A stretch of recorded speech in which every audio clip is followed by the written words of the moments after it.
Assalamualaikum warahmatullahi wabarakatuh. Perkenalkan, nama saya Faliza Maltrianda dengan NIM 200160014. Saya merupakan mahasiswi jurusan Bahasa dan Sastra Indonesia, Program Studi Pendidikan Bahasa dan Sastra Indonesia.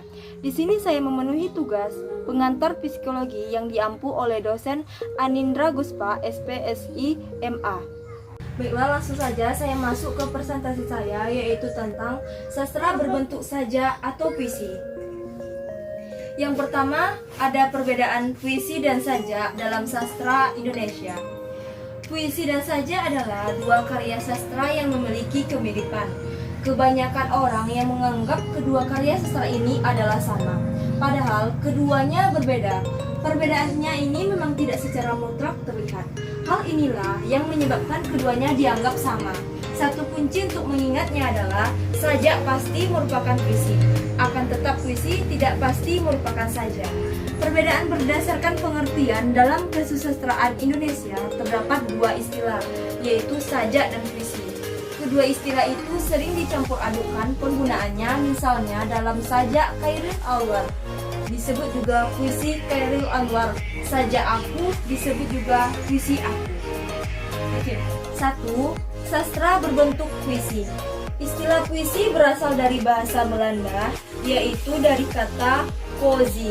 Akan tetapi jika terlihat dari segi etimologinya, kata puisi berasal dari kata poesis, yaitu bahasa Yunani yang berarti penciptaannya, atau dalam bahasa Inggris berasal dari kata poetry.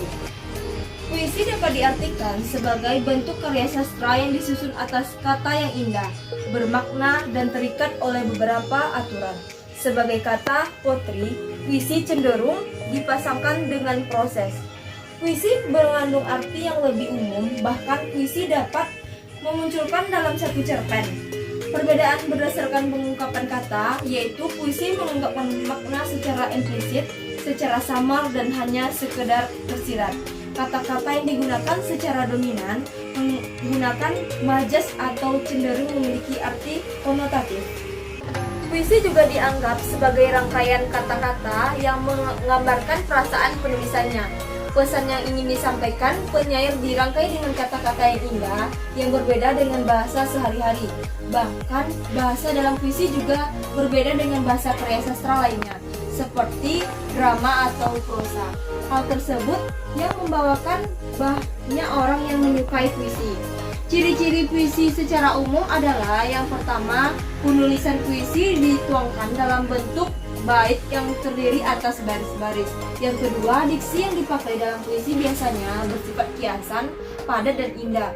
Penggunaannya majas sangat dominan dalam bahasa puisi.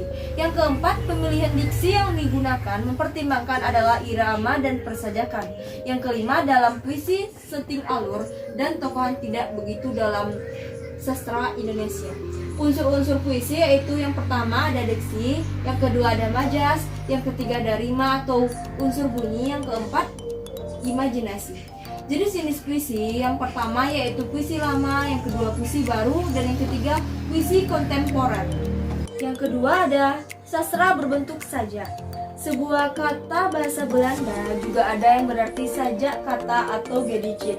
Dalam bahasa Inggris, sajak dikenal dari kata poem. Sajak merupakan puisi yang berdiri sendiri atau bersifat individu. Berikut ini uraian sajaknya. Yang pertama, sajak adalah siul melengkung surim. Sajak adalah gemetar terjut salju beku. Sajak adalah daun-daun manggas sepanjang malam. Sajak adalah dua ekor burung malam menyanyikan duel. Sajak adalah manis kacang kaprik mencekik mati. Sajak adalah air mata dunia di atas bahu. Sajak memiliki bentuk-bentuk tertentu.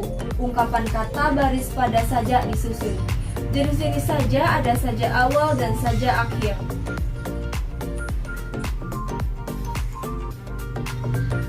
Bahasa sastra bersifat konotatif karena banyak menggunakan makna kias dan makna lambang atau majas. Dibandingkan dengan bentuk karya sastra yang lain, puisi lebih bersifat konotatif.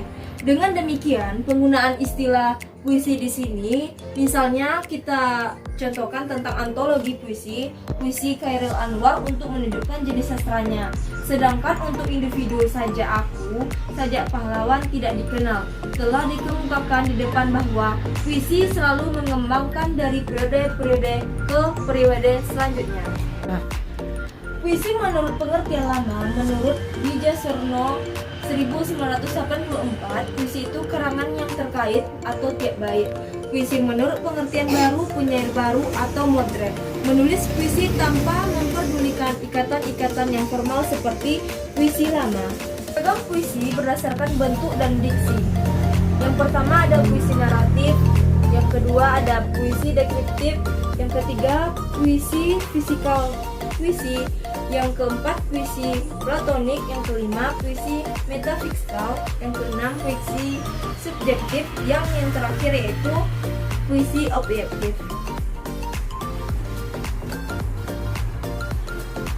Selanjutnya puisi diafal atau puisi polos, puisi prismatik, puisi penafsiran, puisi inspiratif puisi demonstrasi.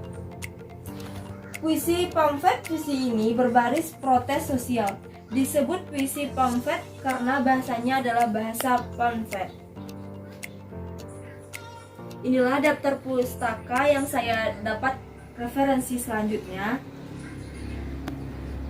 Baiklah, rekan-rekan di sini, kalau ada yang ingin bertanya, dipersilakan. Apakah adik-adik di sini ada yang ingin ditanyakan tentang presentasi kita pada siang hari ini? Tidak ada. Baiklah, langsung saja kakak langsung mengakhiri presentasi siang ini.